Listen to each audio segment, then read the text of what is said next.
This podcast is a member of the Place to Be Nation family. Visit us at placetobenation.com, the only place to be in your pop culture world.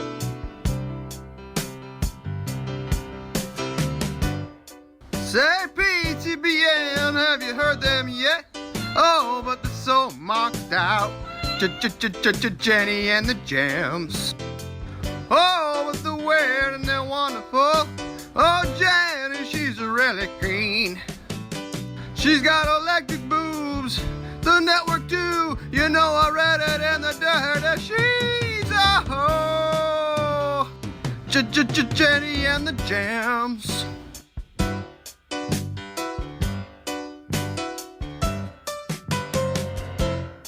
Hi, welcome to Jenny and the Gems. My name is Jenny, and I'm here with my gorgeous gems, Drew and Matt and Scott. How are you guys? Peachy. Doing well.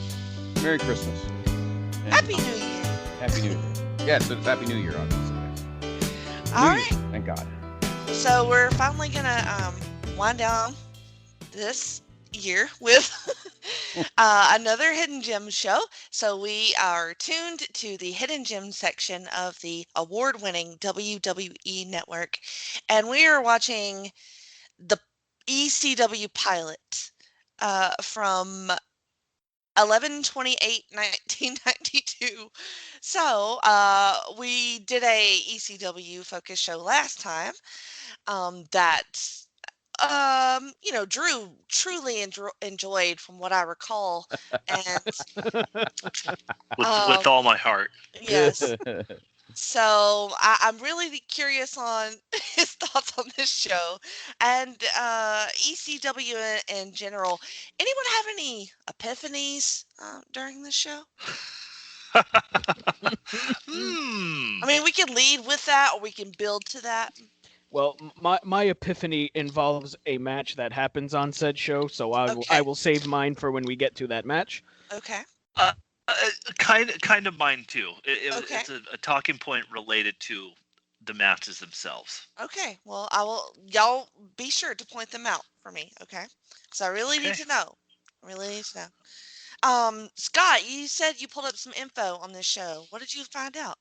Well, we needed to know where we were, and because it was very dark and clearly very small. Yes. So we are at the Sports Arena in Kensington, Pennsylvania, wherever the hell that is. Somewhere. Arena sounds like a very generous term for. Oh, it is. Yeah. Yeah, you could tell the people that owned it wanted to sound like, tough guys. And hey, we have an arena. Yeah, it's the size of like a bait and tackle shop. So we have this closet where we're gonna have some. Yeah, shows. exactly. The closet Is arena. it better or worse than the bars from last time? Well, nothing's better than the Chestnut Cabaret. Yeah, the cabaret is hard to beat. Yeah, Like, or at least the the original bar. sports bar. At least the bar has an ambiance. This was just a gray building with nothing going on. It's literally like bleachers, lights, and ring, and that's it. It's bare bones, which is charming for ECW. The lights are, and even the lights are barely questionable. And the Maybe there's the like 3 ring of them. is ugly. It's like doo-doo brown. What is this color? Yeah, that's like a Vern Gagne. Come on, Drew. That's like a Vern Gagne old school match right there. Yeah, it has no give. It has no bounce. It is 100% rough looking. And And I did you think see on the apron it said ECW, and I swear to God, I think they made it with duct tape. Yeah, honestly, You I'm might not be surprised. right. I think Jenny, I think E could make a better apron than whatever Yeah. untalented Mongoloid put together. Fucking But whatever that was. it's not. I don't hate this look, honestly. Like I like it. Like if I know me a little bit of ECW, so this all just sort of fits in that. Like in 1992, of course, this is what we're doing for ECW. So I didn't mind it at all. Mm. Yeah, no, it definitely fit what we're talking about, but it was obviously something that they were working on. It was a TV show. It was obviously local because it was referring to SportsChannel, SportsChannel Philly, I guess, which probably did the Sixers and Flyers and Phillies and all the sports teams. So they probably realizing probably WWF had, the WWF at the time. I don't know if they really weren't doing house shows, obviously at this point televised anymore. MSG stopped doing house shows in, I guess March. JR and I'll get there eventually on the mothership, but so I mean, obviously ECW needed even remember, there's no Paul here. Paul's still running the well, I don't know if he was totally running the Dangerous Alliance at this point, but he was still in WCW, I think, at this point at the end of '92. So barely. And yeah, he was pretty much out the door within the next month. So I think he's doing ECW stuff by the beginning of '93. So obviously they were looking to get some kind of revenue. So shooting a TV show was probably obviously their best bet, at least locally. And Scott, now they mentioned SportsChannel America. Mm-hmm. Now I've heard that. I don't know what exactly that is. It's a regional network of like pay sports channels. No pun intended. But it was channels, like there was a sports channel in New York that did that did like the Mets and the Knicks. Well, not the Knicks, they were at MSG, but like the Nets and the Islanders and like the other New York sports teams that didn't play at the Garden. Suze, you didn't have it because you had Nesson, so there was no sports channel. Well, there was a sports channel, Boston. That's the channel that the Celtics played on. The Celtics weren't on Nesson. Seriously, really? Yeah. There was a sports channel, Boston. Wow, Yep. I didn't even know that. I thought they just played on 38. Oh wow. Okay, I stand corrected. I never knew there was a sports channel, Boston. I thought you guys just had Nesson. And like where Jenny is, they had like TBS and the Superstation and all that. So sports channel was like a Northeast network, no pun intended, of like regional cable channels, Drew. Kind of like you have with Fox Sports LA, and it's that kind of thing. It's that kind of thing. And Philly Philly had a specific one, Boston had a specific one, New York had a specific one. It was the ones that to go back, not to mention it ever again, but that's really what Herb Abrams used for the UWF. Right. So remember, Sports Channel has its own world title belt, just to let you know. Well, that's why I was wondering, because I've heard it, I think, in relation to UWF. So it's essentially SportsChannel America is kind of the conglomerate company, right, and then there's little subsidiary stations underneath. Got it. Okay. Yep. Okay.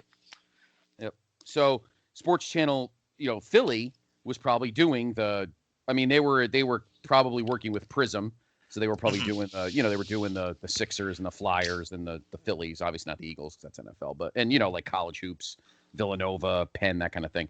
So they probably wanted a wrestling presence because WWF used to be on Sports Channel at times, and of course they were on MSG. So obviously the NWA was still funding Eastern Championship Wrestling, so they probably needed some type of revenue stream. Yeah, I think we determined that they were not, right?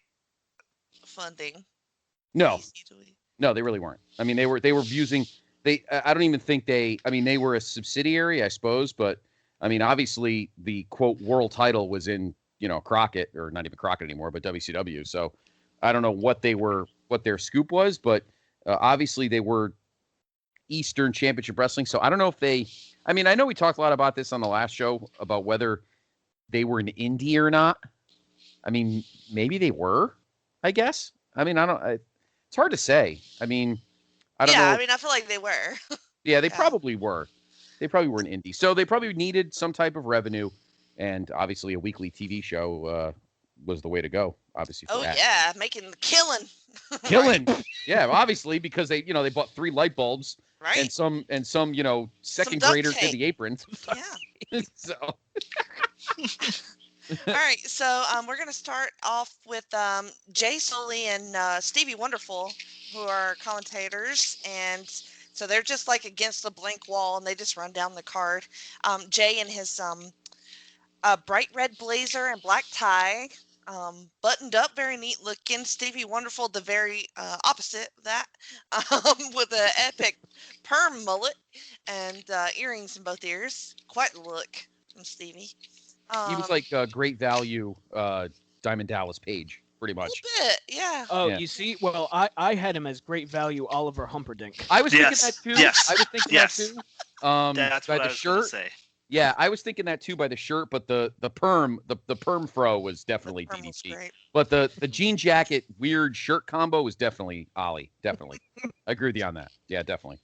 I was surprised and a little disappointed that our good friend was not hosting this instead of Glass of Water Jay Sully. Yeah, I was going to Yeah. say this show really needed some stately Wayne Manor. Yeah, You Stately said Wayne it, Manor boy. needed to host this. Not because as Jenny will attest to on the Extreme Three-Way Dance, Jay Sully is about as exciting as getting Yeah. hit by a car. So Yes. he's One Well, of my I mean notes- that's pretty exciting actually. unless you're in it. True. Wow. I mean, that'll get your heart Already- rate up, right? Already protesting the topic tonight, Drew, by causing major accidents. But I I love mean, he's not wrong. I mean, well, it is exciting. But Jay Sully needed to get hit by a car. But no. Yeah, it was. I mean, you needed if you were going to have a pilot. Obviously, you need a straight man like a Gorilla Monsoon or a Jim Ross or, of course, as Jenny would attest to, sexy Tony Schiavone. But you're not going to get Jay Sully was none of those, not at all. He Yeah. was awful. So I think that was already out of the gate change that would have needed to be made to continue Yeah. the show. Yeah, for sure. time. Yeah. So we're gonna start out with King Kalua versus Tommy Cairo, my love. God, I love me some Tommy Cairo. The Iron So- Man. Yeah, the Iron The Man. Iron So Man. I was excited for this. Now I will always pop for Tommy Cairo, but King Kalua, not familiar with this person. Anybody know him? No, Never just heard of him. Not really. I've the name sounds familiar. I've certainly never seen him, but he's a guy, and this is something that I'll bring up. Well, I guess I'll bring it up now, but Mhm. pretty much everybody on the show, with the exception of Sandman and I mean obviously Jimmy Snuka, pretty much everybody else was essentially just an indie wrestler for their whole careers. Mm. Maybe a couple kind of like job matches on WWF TV or something, but Mhm. and King Kalua falls right into that category. Never. I mean, I looked him up. I think he maybe did a little bit of job work in AWA in the Mhm. mid '80s. Mhm. It's something like that though. It's something very minor, and that's actually pretty interesting. I guess maybe it doesn't speak too highly of the wrestlers involved, you could say, but really nobody. I mean, again, Jimmy Snuka excluded. Really, the only guy is Sandman that ever kind of went further in anything? professional wrestling. Yeah. Yeah. Well, that's pretty interesting. I mean, Mhm. on you've got a TV pilot in the early '90s, and nobody on the roster really made much of an impact on a national stage. Well, not now, but I mean, that's not to say that ECW won't churn them out eventually, but Exactly. you have to start with this stuff, right? Yeah, but you just think like, oh man, so and so got his start on ECW TV in 1992, or it's Yeah. just it's just purely indie wrestlers. Mhm. Mhm. Very interesting. They start out pretty hot on this. King, attacks right at the bell, right before the bell, punches in the corner. They do some hip tossing. Yeah, hot hip tosses. Just hot traded. Some arm barring by Cairo. Tommy really focusing on the arm of King. The crowd is rowdy, but there's not that many people there, although it is sort of hard to tell, so it's not lit very well. But There could be 10,000 people for all we know. you never know how far the abyss goes back in this giant arena in Pennsylvania, so that closet can hold a lot of people. it was quite loud. So I mean, they were fired up for what they were seeing, and I Mhm. appreciated that. Quite honestly, really. ECW crowds don't tend to disappoint, so that's good. It's pretty basic what they do. There's a There's a reverse clothesline that flips Cairo. That Mhm. looked pretty good. Yeah, it did. It did. I enjoyed that. That was quite acrobatic of Cairo. Um, some head punches in the corner, and then the king of this show, the move that I will call the most is the back body drop. Now, these wrestlers love them some back body drops, and if I had Mhm. $1 for every time I saw a back body drop, I would have many dollars. Um, but it's not a bad one. And then fucking Cairo gets thrown to the floor. King hits the sunset flip, but then Cairo reverses it to win, sort of out of nowhere after getting beat up for most of the match. It was fine. It was it was the Tommy Cairo match. What did you think about it, Matt? Yeah, like you said, pretty basic opener, which spoiler ends up being one of the better matches of the night. But Mm. yeah, it was decent for what it was. I did like the finish, and Cairo going hard sell after the match with the please, Sports Channel America, please take us, please. We need money, food, please. So that was I was wondering, what is the point of this after match interview? the point was, please put us on TV. It's just so weird. The Like, point. why would you leave that on Tommy Cairo's shoulders? Yeah, It's not a good right. choice. Of all people, He's the Iron Man. He calls his fans Iron Maniacs. That's awesome. Tells Come on. them to be proud and Yeah, that's stand sick. tall, but That's most of awesome. all, never surrender, baby. I was like, okay. Jenny, are you an Inspirational. Iron Maniac? Of course I am. Jenny's big time Iron Maniac. Absolutely. So am I. But yeah, like you said too, the crowd, all 17 of them, they were pretty hot too. So I mean, yeah, it was decent, was inoffensive, and like I said, probably the best match of the night. Scott, what did you think? I enjoyed this match. I like you, Jenny, am a big Tommy Cairo fan. I've always respected him as one of the early stalwarts of ECW. Kind of the pre stretch these next 2 years before the word that starts with E changes. Mm-hmm. And I didn't have it's funny you guys are talking about this. I didn't have a problem with the post-match interview. He obviously is a guy that they push as one of their stalwarts. Jay Sully was intimating that, that he could be the next challenger for the ECW world title. Mm-hmm. So no, I thought the interview was fine, but I didn't mind the match at all. I thought it was actually pretty good. I like King Kalua wasn't bad. And yeah, the crowd was into it, all 11 of them, and the janitor and the guy holding the lights so they don't fall off the ceiling before the electric bill, shuts it off. But no, I thought it was fine. I thought it was a good opener, and I had no problem with the post match. I think the ECW trusted Tommy Cairo to be a guy that they would look at as a player down the line. Do you agree, Drew? I do agree with Scott. Yeah. So kind of, I guess we'll get to it throughout the show, but I actually enjoyed the show a good bit for what it was. Me too. Yeah. The match was very basic. I thought the hip tosses were cool. I love a good arm bar. Yeah, Tommy Cairo. Because the idea of what we're doing here is this is us pitching a TV show, so we have to introduce our main characters, kind of tell everybody what the motivations are for each wrestler. And Tommy Cairo, he got he got one of the bigger reactions of the night. A lot of Iron Maniacs in the crowd. So I like that they gave him a different. They didn't do a backstage promo with him. They did it at the ring. And so he's able to get over, these are my people, these are my fans. And you kind of get the feeling, okay, well, this guy, he could be a world title challenger.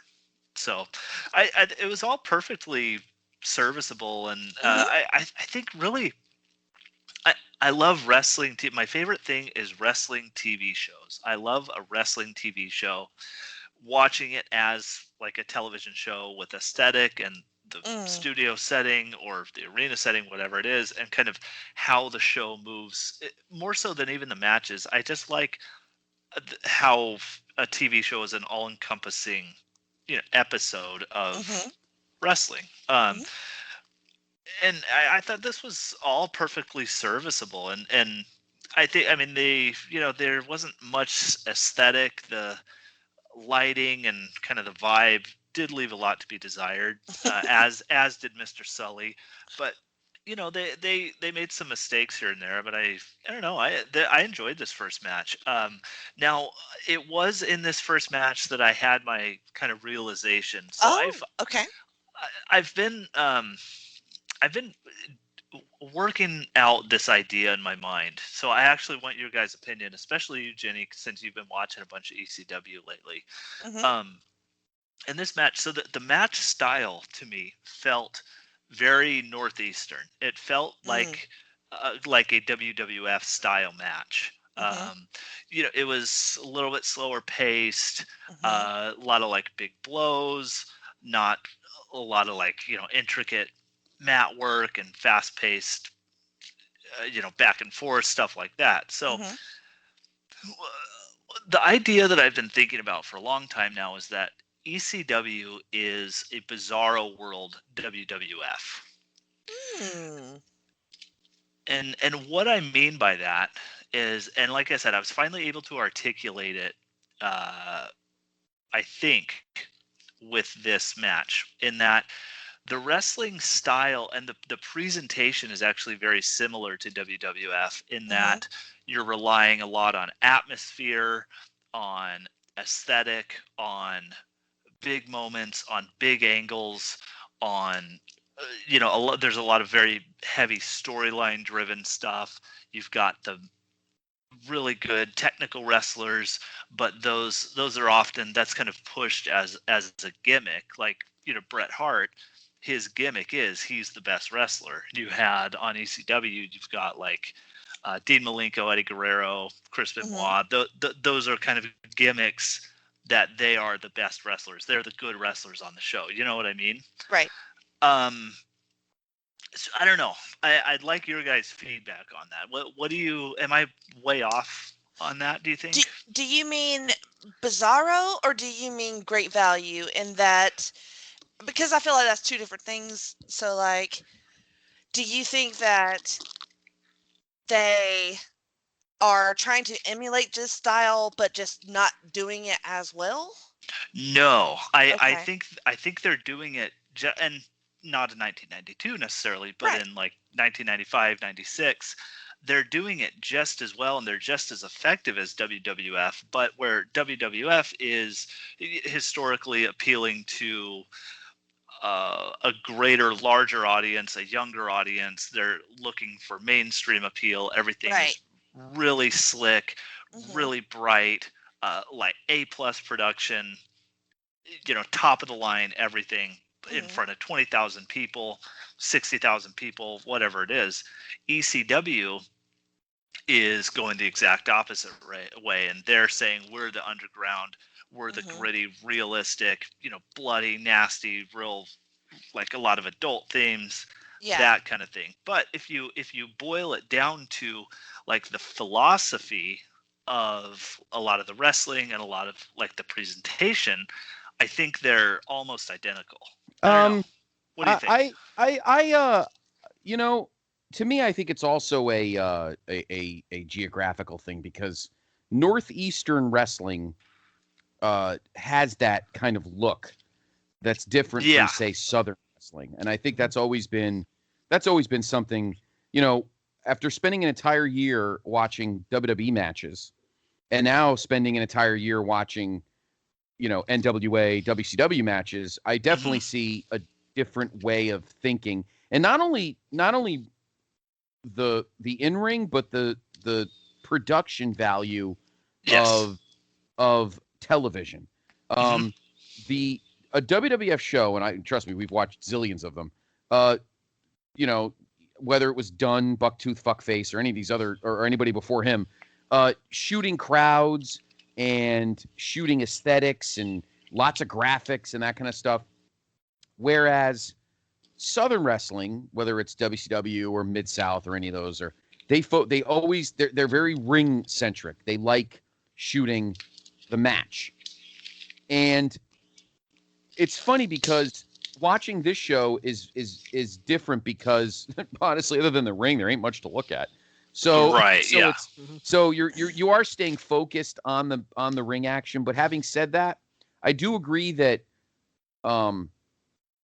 particularly these two guys wrestled a WWF at the time, obviously, style match with lots of strikes and a lot of posturing, not a lot of chain moves. So I wouldn't say bizarro. I agree with Jenny. I would say great value WWF, like WWF without the wallet. But the style of the match definitely caters to a Northeastern viewing audience. So I agree with you on that aspect. Okay. Yeah. Particularly in the television production of it. I would lean more towards its great value WWF, especially at this point. Like, I think eventually you might be right. Like, in 95 and 96, they kind of try to become, like, the polar opposite of what WWE is doing. Yeah. But here, I don't think they're that yet. Right, and that's what I was referring to is later on. I mean, this definitely feels great value. Maybe even the value where you find it on the street as you're walking to the KFC. Dollar Tree. Ocean State job lot. So, like, later on, you know, the era that you're kind of asking about, I mean, the shit that they come up with storyline-wise is fucking brilliant. I mean, like, brilliant. It's next level. And the fucking, I mean, 95 is my year, so that, you know, that all works for me. I don't think WWF was having such a brilliant year in 95. I could be wrong about that, but no, you are 100%. I mean, so if we're comparing WCW for that matter. Yeah, if we're comparing those two, WCW is then terrible. WWE is fucking great value. ECW. Yeah, sure. 95 ECW. That's easily the best promotion in North America. Mm-hmm. Yeah. All right. Well, not yet because we're still in 1992. Right. So we're gonna show off our tag division here with our champs, the Super Destroyers, who I remember from our last show, and the incredible team of Jimmy Jannetty and Larry Winters. Talk about great value. Wow. Wow. Who was Larry Winters? Again, Nobody. Great. I mean, he was wrestling. I found results from him in like the late 70s. Oh God. He would just do like a job here, a job there, some kind of indie stuff. Just there would be gaps in his career, but at this point, he was almost a 15-year pro. And actually trained Jimmy Jannetty. Sad. Yeah. I'm sorry. I wish I didn't know that. Using the term pro very loosely. Very, very loosely. Yeah. There is nothing about this match that screams pro from any of these motherfuckers. Okay. Unless, you know, pro girdle on the Super Destroyer. They are some massive dudes. They are so huge. Like, I thought that the ring from the last show that we watched just made them look that big, but no, they're just fucking huge. And you know, this match is something. Lots of stalling. I remember that being sort of their MO. Commentary just trying to get over how menacing they are, and you know, Jay's a robot, but you know, he does what he can in this. They were all right. They were nothing special in the commentary. So, you know, there's not going to be a whole lot of attitude or anything much to add from those two guys. But this was not great. I did not like this match very much at all. HQR3, of course, is the manager of the SD. So he's there pulling his tricks. At one point during the match, they do a random shot of kids in the crowd, and it's like right during this really fucked up move that they try to pull off, and so I don't know, it's very off-putting, and I really just did not like this, Drew.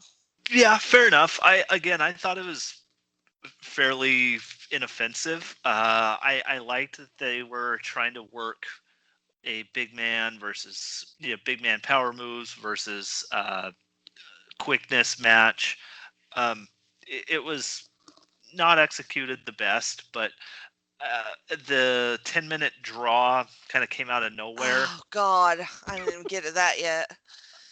So it felt like they were maybe reaching a little bit farther than they should have. Whereas like the Tommy Cairo match, that was right in their wheelhouse, and they executed it perfectly fine. Whereas this was a little bit out of their reach. I don't know. I still appreciated the effort though. At what point did they remind us that this was a 10-minute time limit? Oh, I actually have that in my notes here, Jenny. That would be never. Never times. Okay, because when I was like, he was doing the count, and then he was like, no, and then it was like, wait, we won. Oh, we didn't win. Oh my God, what is happening? Maddie? Did the timekeeper or did the ring announcer did we miss that? I mean, it doesn't matter. It's for TV. They should have showed it to us anyways. But the ring announcer didn't say anything, right? No, I don't think they announced the time limit. Definitely came out of nowhere. I was not looking for that. And why do you have a 10-minute time limit on a tag title match? That doesn't make sense. But anyway, Maddie, what do you think? Oh no, this was offensive. This was very, very offensive. This was rotten. So, like you said, Jenny, they cut to the random B-roll of the crowd at one point. I think that was because they fucked up that double headlock takeover spot so bad that they didn't want that sucker making TV, so they cut to random B-roll just makes perfect sense. So that it doesn't air on TV. Like, I feel like that's a WWE thing. You'll see it on like taped shows where they randomly cut to the crowd when something gets fucked up really bad. But this was not good. Jannetty and Winters were trying so very hard to be the Rockers and the Rock and Roll Express, and they are not. They're not even the new Midnight Rockers from WWF 1998. Jimmy Jannetty, I have a note here. He might be Mitch Hedberg. I'm not sure yet. We're still running tests, but he might be. This was absolutely horrendous. Scott? I don't know, Suze. I may have to disagree with you because I at first I was thinking in wrestling, Jimmy Jannetty might be great value, Marty Jannetty. But then I realized in life, Marty Jannetty is great value, Jimmy Jannetty, because Jimmy Jannetty would never admit to killing somebody. Oh wait, sorry, I had to go off the map there. But, either way, you're a Jannetty. You're a Jannetty. Yeah, exactly. This was kind of a mess. By the way, Jenny, I think you would have come up with a great. They should have done HQR3 T-shirts. That would have been kind of a neat looking T-shirt. God, who would wear such a thing? Well, the 6 people in the Kensington Sports Arena. You. That guy on Twitter. That one guy on Twitter. This match is kind of a mess. I mean, I understand that they were doing a TV pilot, so they were probably a little skittish about time. And they wanted to fit in all of these title matches. So they probably were a little freakish about, making sure they got this match in. And, probably rushed it. And that's probably why most of it was a shit show. And then, it went to the draw, 2 minutes before they were supposed to, even though no one knows that. So, right. this was a mess. This was not good. Clearly, the tag division definitely needs some boosting. Fortunately, over time, the tag division actually doesn't become that bad. In fact, we have a couple of, my opinion, some pretty Hall of Fame teams in this promotion within the next 3 years. But this is a mess. I don't know if this is the same Super Ds that were in World Class 7 years earlier, Drew, but they kind of wrestled like it. Although I guess one of the Super Ds well, they're was 15-year veterans, Scott. So. Well, there you go. Could one of them? Yeah, exactly. Yeah, really. So was Larry Winters, apparently, and none of us knew that. So, 15-year loser isn't really a 15-year veteran, but I don't know if either of them were Wild Bill Irwin, but anyway, yeah, this match was a mess. You could definitely tell that they rushed it to make sure that they got the next two matches in. I wouldn't even have bothered. I would have skipped this match and maybe cut promos. Have Hunter Q Robbins cut a promo with the Super Ds promoting this match for next week's show, if that's what their plan was, instead of trying to shoehorn this match in and ended up rushing it anyway. Yeah, do we? Okay, I'll save that question for later. So moving on to the next match, which is a TV title match, Glenn Osborne versus Jimmy Snuka. Does anybody know anything about Glenn Osborne? No, last time I think he was on the show last time, and I kept thinking he was one of the headbangers, but that's not accurate. Wrong Glenn. No, wrong Glenn. Yeah. No, wrong Glenn. But that's Glenn Ruth. Again, Glenn Ruth. There you go. Yeah. No. However, with the light in this building, but with the lighting in this building, would we have even noticed? Really? I mean, come on. It's true. Whatever. No, Glenn Osborne. He was just another indie guy. I want to say he worked a WWF dark match or so, or maybe a job match, but no, that's it. Just worked indies. Nice. He had a great look here, though. Right. So they go before the match. I guess they decided, hey, we need to probably do some character work, some promos in this pilot. So they go literally to a locker room. It's just the backdrop is just lockers, like beige lockers from high school. And Stevie Wonderful is back there with Glenn, and he has like face paint. Is it paint? Is it a sticker? What is it? I don't know. It's like corpse paint. I was Yeah, gonna say, yeah. It's it's paint. Looks like he's in a bad black metal band. yeah. It's something. And his voice. Also, I did not expect that voice to come out of this person. He sounds like Satan. No, I didn't either. Yeah, I didn't either. It was crazy. I agree with that. Not a bad promo. Effective, and that look is something. So I didn't hate it. Any thoughts on this promo? I thought he was trying his damnedest to be Road Warrior Hawk. Quite a bit. Yeah. Yeah. Well, No, that voice definitely I did not expect to come out of that head. yeah, it was rough. So then we move on to his competition in this match, and he's gonna do there's gonna be something resembling a promo that happens here, and that thing is Hunter Robbins, whatever, is with Jimmy Snuka, and they're in the back with Stevie Wonderful again, and Snuka is just dead ass eating an apple right into the camera's like lens and just spitting it everywhere, not saying anything, while HQR3 cuts a weak ass promo. And it is the weirdest fucking shit I've ever seen. He's wearing like a black do-rag and like these big ass glasses like a mob boss or some shit, and just spitting apple everywhere. I was like, what the shit is this? Thoughts on this promo? He looked like Teddy Long. With the do-rag and the glasses on. It took me a minute to figure out that was Jimmy Snuka, but man, the reveal when I realized it was him, whew, and then the apple just comes pouring out of his mouth. Great promo. Wow. I feel like he was. Yeah, I feel like he was trying to channel like his 1980-81 heel WWF Snuka, which wasn't even close.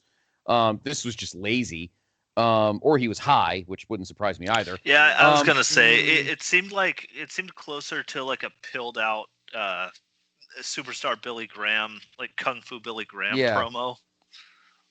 Yeah, I mean, obviously we talked about this on the last show when he was on the videotapes. Mm-hmm. He had been out of the WWF for a good year, and he was trying to get some mojo back. He knew he was the big man on campus. Mm-hmm. In ECW, so, but not even trying is. I mean, this was garbage. I mean, yeah. At least we know now that Carlito stole the gimmick from something he watched 15 years earlier. But yeah, this was lazy, just a lazy interview and he's trying to get back the fact that you're trying to cut a promo that looks like you were a savage, like you were with Albano in 80-81, but dressed like you just got out of either the limo, the strip club, or the back of a bar that you just did some lines with, doesn't really help your cause much. Talk about half selling the promo. It was rough. Yeah, it Like was. I can't even tell you what was in the promo because I was too busy staring at Snuka chow down on the apple. Like Yeah. Yeah, like, no idea it's what he was so saying. ridiculous. It just it doesn't fit. No. Um. So moving on to the match. In the ring, Jimmy grabs the mic and says, "This guy should hand over the belt to him right now before the match even starts." So I was like, okay. Um. Jay says that Snuka has turned his back on the fans by partnering up with HQR3 there. And then the Glenn Osborne starts this chant with the crowd, but I never could catch what it was. What were they saying? Did anybody get it? Was it like Madman or something like that? I don't know. I couldn't. I never picked up on it. And Yeah, I usually didn't either. I'm pretty good at figuring out what the crowd's chanting there, but I could never catch it, and even my closed captioning never did. So anyway, be curious if anybody catches that. I really want to know what it is. It kept driving me crazy. All right. So Osborne tries to do a quick roll up at the beginning, so I actually kind of appreciated that. I thought that was pretty sassy. They trade some quick offense. He grabs an arm bar for like forever. Osborne's really focused on the arm most of this match. HQR3 starts getting involved, tripping him up. Snuka does a fist to the throat off the top rope. That was not bad. Looked pretty stiff. But then Osborne surprised him with the inside cradle and gets 2 on that. HQR3 just keeps getting cheap shots on Osborne. And then the ref does this brutal ref bump. I did not see coming. It was sort of out of nowhere, and it was filmed really oddly beautifully, and it was right there at the perfect moment to watch that ref just eat it. I actually really liked that spot. Osborne gets a power slam on Snuka and the visual pin, but the ref's knocked out. So as he looks for ref, Snuka turns the tables on him and gets the 3 count. Or does he? No, they decide that he's DQ'd after the ref wakes up, and then he flips out, throws Osborne out of the ring, and takes the belt with him as he leaves anyway.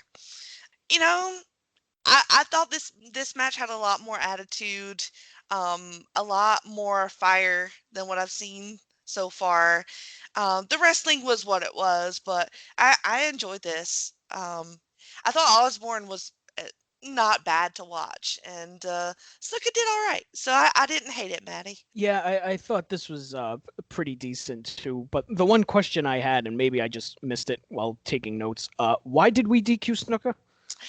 I assumed it was for because I thought it was hitting the ref, I thought it was apparently. Osborne who hit the ref.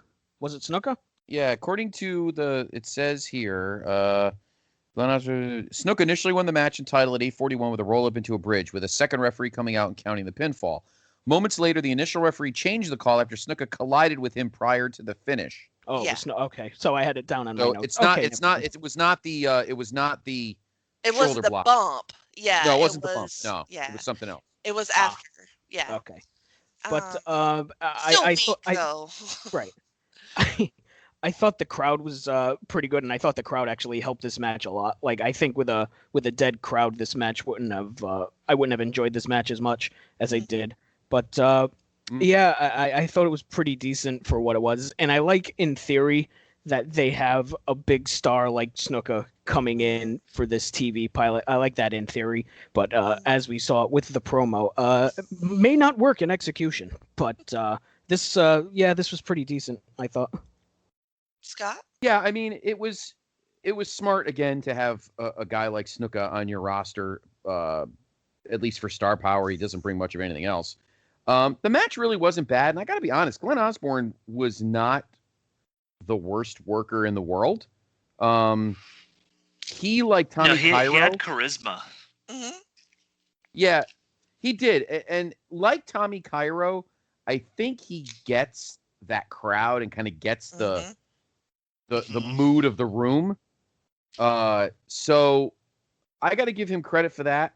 Snuka, wasn't, again, we're not even talking 1987 Snuka, much less 1981 heel Snuka. But definitely Glenn Osborne is, again, in that Tommy Cairo mold of a guy who kind of fits that, mold for that company. And yeah, the crowd kind of pushed this match along energy-wise.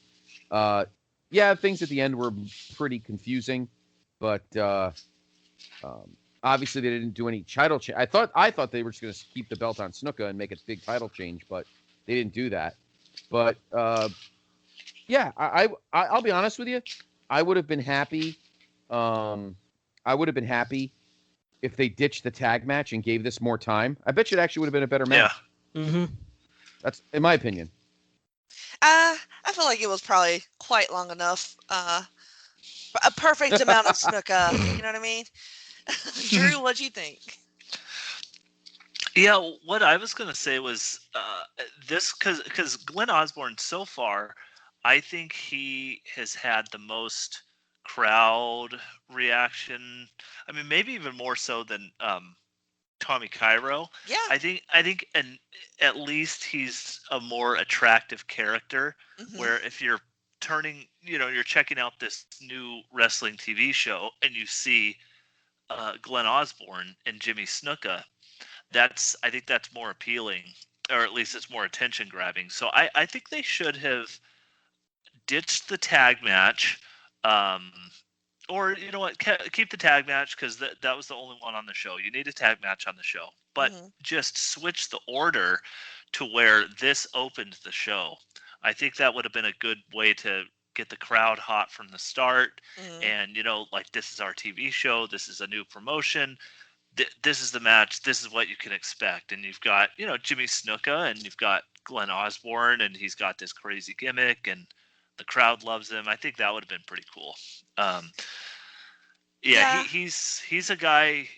Him and Tommy Cairo. So far, they're the standouts. Yeah, I would agree with that. From what I've learned from watching ECW is that when they make cards, they just go from bottom to top. So they don't think about the sort of thing like me and you think about in that way, like switching up the order. I think they just stack it, just build it like cards.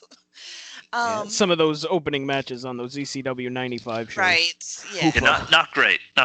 Broad Street Bully versus Paul Loria. Shit like that. Hack Myers, baby. Yeah. Don't you talk bad about Hack Myers. Love Hack Myers.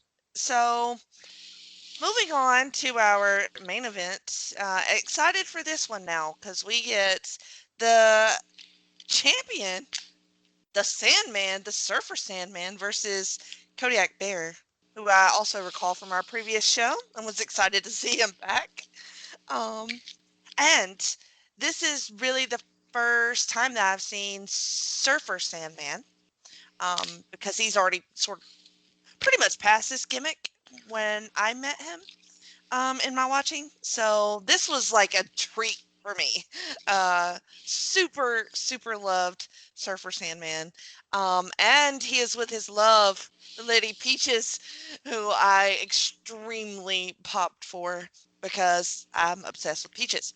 So I actually like this match pretty good. Bear is I feel like he's a pretty interesting wrestler because his stuff was like super basic, but it all looked real stiff, and he was believable to me. And he was quick too. Yeah, surprisingly quick. Agile dude, and believable to some extent as a challenger to Sandman. Matt, I would like you to describe one of the characters that we meet in this match. Besides Peaches, we've talked about him a little bit in our last shows. His name is the Cosmic Commander. Yeah. And we finally get a look at him because we didn't really see him last time. Well, how would you describe him? What was the name of the alien fellow from the Flintstones? Was it Great Gazoo? Great Gazoo. That's the Cosmic Commander. Same person. That's a great reference. I love that reference. But yeah, he was something else during this match. Kept attacking Sandman quite a bit. Would choke him over the bottom rope, stomp on him when Sandman gets thrown out. So it's a lot of real balanced as far as who has control over the match, because they sort of back and forth share it quite a bit, like more than I'm used to in a match. So I felt like that helped build a little bit of that drama. They do some back body drops, y'all. A couple of 14 back body drops. Kodiak takes a good one too. Yeah, he does. Yeah, I mean, they're not bad. Yeah. It's like Manny Fernandez on the thing there. Just like Manny Fernandez. You're exactly right. Sandman has to come to the aid of Peaches after the the Cosmic Commander attacked her outside, and then what did you call him? The Click Commander from Jay and Silent Bob. Anyway, anyway, it's fine. Okay. Oh. I edit this show, so. I don't know. I feel like that should have to stay in. Yeah, that's an outtake. Yeah. As Sandman tries to come to Peach's aid, fucking Rockin' Rebel flies out, slams Sandman on the floor. I was like, okay, this is more ECW style right here. They're slowly leaning into it. So Kodiak drags Sandman back into the ring, does another back body drop. More attacks on Sandman. By this time, Stevie Wonderful, I think, is like had all the coke on him, maybe that. So he's like already looking for the next score. So he's a little hopped up, and he believes that the Kodiak Bear is going to win this, and he says, "I called this one right, and that is not one of my fortes." And I about died because it was hilarious the way he said it. Sandman comes back, gets crushed into a Kodiak Bear hug, and then fights out of that, goes to the top, gets a big kick off the top rope, goes back again, another big drop kick off the top rope, and wins. Sort of abrupt. I didn't hate the ending, but sort of wish it had a little bit more flourish. What are your thoughts on this one, Scott? I enjoyed it. I think Kodiak Bear was a solid heel and a solid power guy to kind of push Sandman around in the middle of the match. It's definitely a snapshot and definitely belongs in the missing gems, because this is a Sandman that obviously nobody remembers, probably, unless you lived in Philly. So seeing this kind of, face in peril, high flyer, second or top rope move Sandman is just bizarre. But the crowd was into it, and it was a well-told story. I really enjoyed this match a lot, and the crowd was hot into it. I almost called him Rockin' Robin. Rockin' Rebels. You know why? Because whoever typed this on History. I don't know. If it's Landy on History WWE. Yes. Yes. Either Graham or Landy actually typed Rockin' Robin, so I'm gonna have to lay into it. I was looking. Mr. Cawthon or Mr. Land on that one. Easter egg right there. There's an Easter egg right there. Scott, I was looking at the results for that because I was trying to find where and when the show was filmed, and I was just reading over the notes, and it said Sandman punches Rockin' Robin. Rockin' Robin. I know. I thought, well, boy, wow, yeah. I mean, it's ECW, so okay, but geez, this just seems a little aggressive. That's hilarious. Sandman told her stop singing the national anthem. No, yeah, no. This was definitely the match that they were obviously really pumped about for the whole show, and a good way to end the pilot. Yeah. Sandman wins, retains the title. I think Don Morocco's still involved somewhere in this mess in the title picture because he was champion earlier in the year. But I thought it was a good way to end the show. I enjoyed it. Are you gonna talk about the post interview separately? Yeah. All right, we'll get into that. We'll get into that in a minute. But the match I enjoyed. All right, so it was when Surfer Sandman came to the ring is when I had my epiphany, and it's not about okay. it's not about the match or ECW in general, but it's about the Sandman himself and more specifically his name, the Sandman. Mhm. And perhaps I'm the last person in this world to recognize this, which I'm open to because I'm an idiot and I know that. So you see, he's a surfer. And what do surfers hate more than anything? Why, that would be sand, man. Sharks. Oh. Sand, Sand. man. Yeah. So now I realize that this is why he's called the Sandman, because surfers hate sand, man. Yeah. So mind blown by Yeah. that. Oh, Matthew. I love it. I do. I will say this had the most ECW feel of any match on this show, so I enjoyed that, like the just chaos with Rockin' Robin Rebel coming out to the ring and slamming Sandman. I thought the crowd helped this one a lot too, and I thought the crowd was actually hot throughout the night, as we saw. Yep. But kind of a meh match, I thought, but the whole package of everything and the crowd and how chaotic it felt really helped it. So for the whole package, I really enjoyed it. So yeah, Surfer Sandman. Sandman. Sandman. What do you think, Drew? Yeah, I agree. Sandman at one point takes a insane bump. I think he does a leapfrog. After the leapfrog. Mhm. Yes. And I don't know if that was a botch or if that was planned or if what happened, but he does a leapfrog and kind of stumbles, but essentially does the leapfrog, lands, then jumps. Again, and just jumps through the middle rope straight to the floor. Drew, it's the Sandman. I think you know the answer to that It was question. awesome. Well, sure, yeah. This is like really before like lazy Sandman, right? So lazy, drunk, and high Sandman. So he's doing definitely. it. That's true, but I mean, he's not a ring-tailed lemur with the agility there. So easy for you to say. No, no. This was cool. This felt like a main event. It was. I wish they had maybe kind of built to it a little more throughout the night on commentary or in between the matches. But yeah, this was cool. I mean, Kodiak Bear, like I said, he's pretty quick and he's got a cool look and looks different. I mean, he's a different guy than anyone else that we've seen tonight, which is cool. I mean, you have Sandman. Now, okay, the shows we watched last time, the best of compilations, were those from 92 or from 93? Those 93. were 92. No, 92. I thought they were 92. Oh, maybe No, they were 92. Yeah, they were 92. They were Okay. before this. Yeah. before this. Oh, okay. Because I was gonna say that started to feel with the crowd that they had on those tapes at the sports bar and the cabaret, and some of the brawling and the blood, that felt more like ECW than this did. Yeah. But this match got the closest, and I mean that's one of the ECW stalwarts in there, Sandman. So that makes sense. But yeah, the crowd was hot. Sandman was cool. Kodiak was cool too.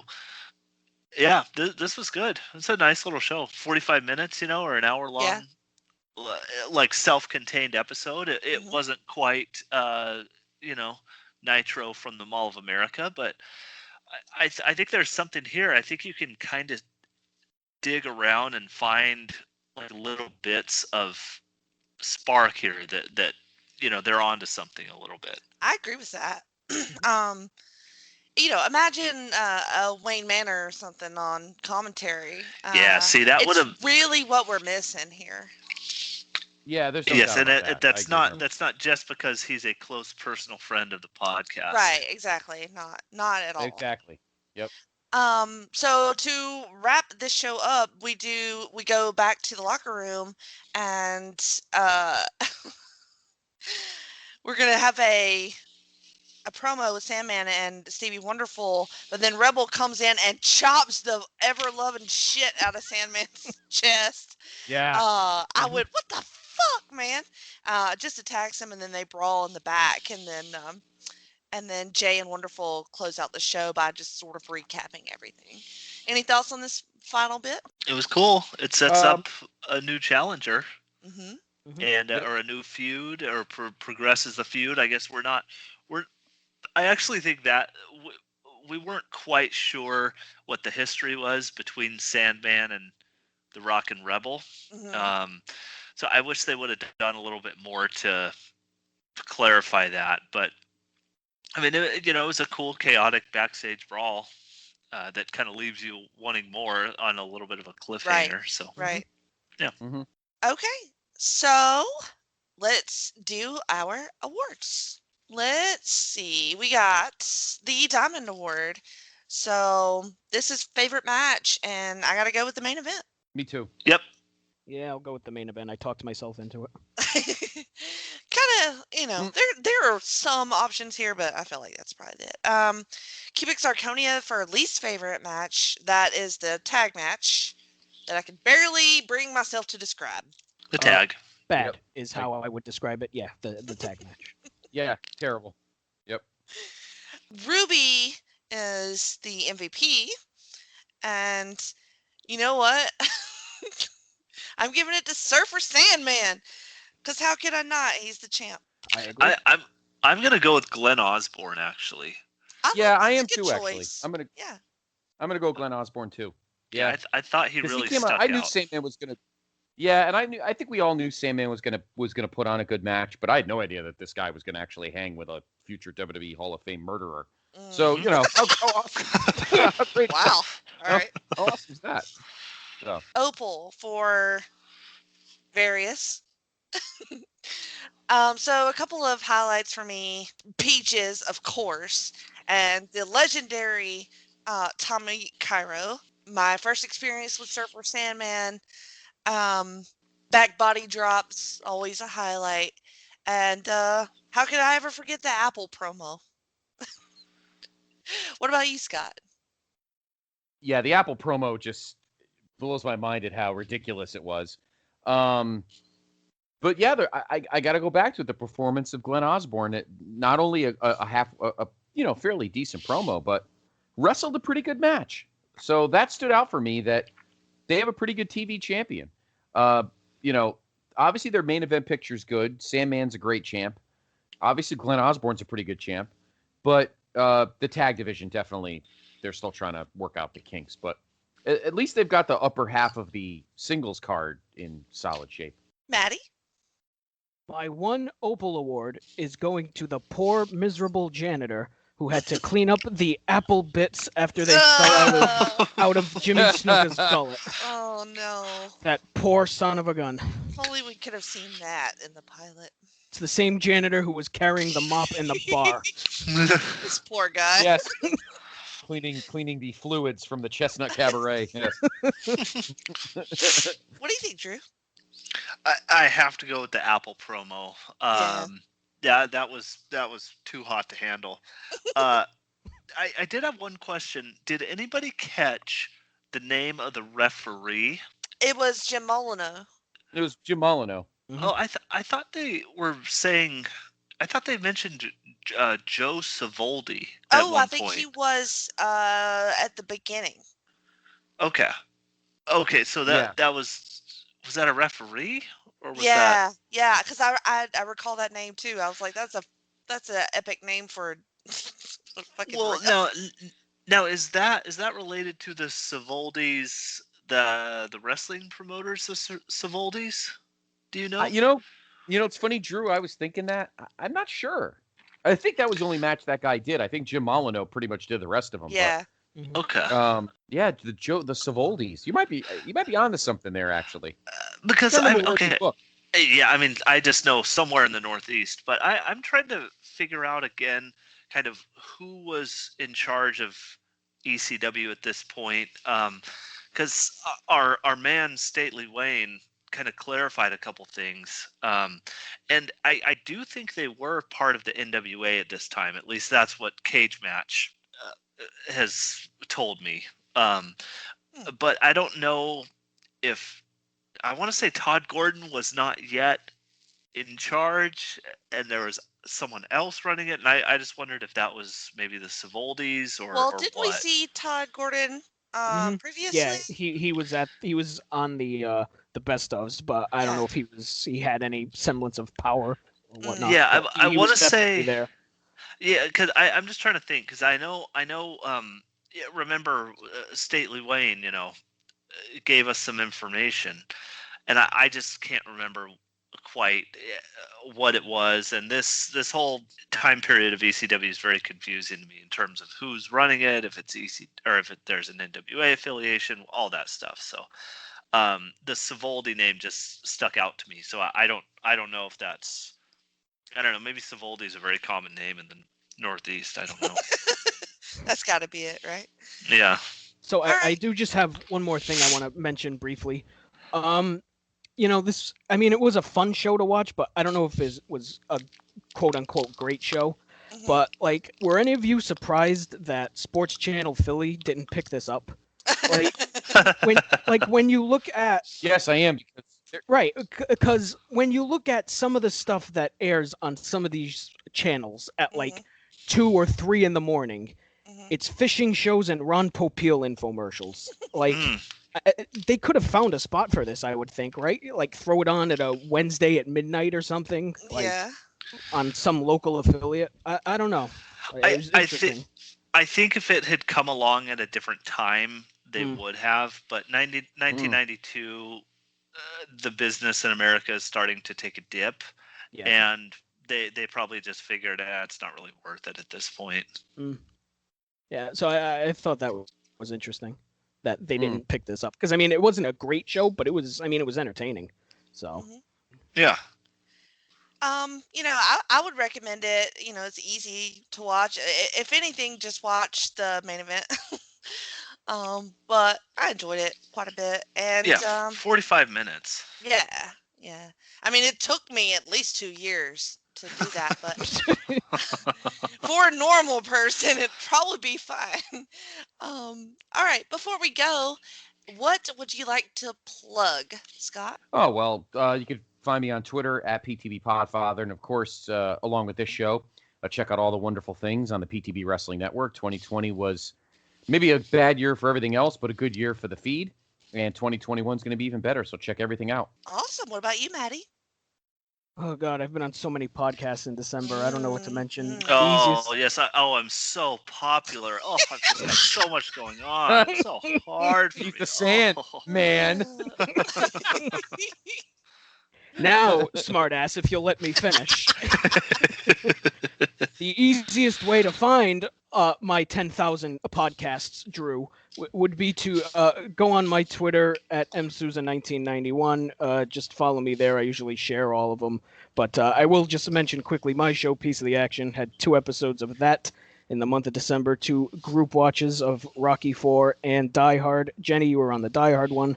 That was a ton of fun. Please listen to those if you have not yet. What about you, Drew? Yes. So the final episode of You Don't Know Billy Jack is out. Check that out. I've got, which those, by the time this airs, they may be out.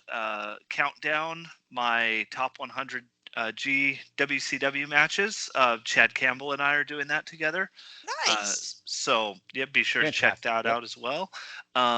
Keep your eyes and ears out, as in the coming couple months there may be a new podcast by me. Nice. Just a little tease. I won't give any more than that. And for the truth about Burger King, please follow me on Twitter at _Burning Spirits. I'm so glad that you mentioned that. Please like all of Drew's Burger King tweets. Yes, please. I do. We need the support. Yes, I know. I'm so grateful for you, Jenny. I just can't resist it. They're always genius. Hey, I'm just relaying my experiences. Yep. So I have a podcast feed. It's called The Jenny Position. I have shows over there called Geek and Sassy.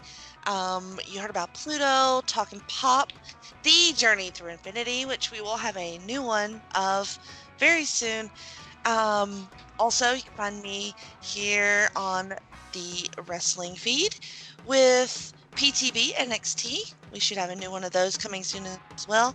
And Talking WCW. For my ECW show, you can check out the North South Connection podcast feed. We have a show called The Extreme Three-Way Dance, and we are going through all of ECW, and we are just now starting 1996. So I've witnessed the greatness that was 95, and I'm super excited to continue on with that one. Also, I have a show called TNA Never Dies on that feed. Less excitement to watch those shows, but I do love doing that podcast. So I will link all of this on my Twitter. You can find me at Jenny Position there. Thank you for listening. I am the master of the clit. Remember this fucking face. Wherever you see clit, you'll see this fucking face. I make that shit work. No one rules a clit like me. Not this little fuck. None of you little fucks out there. I am the clit commander. When it comes down to business, this is what I do. I pinch it like this. Oh, you little fuck. And I rub my nose.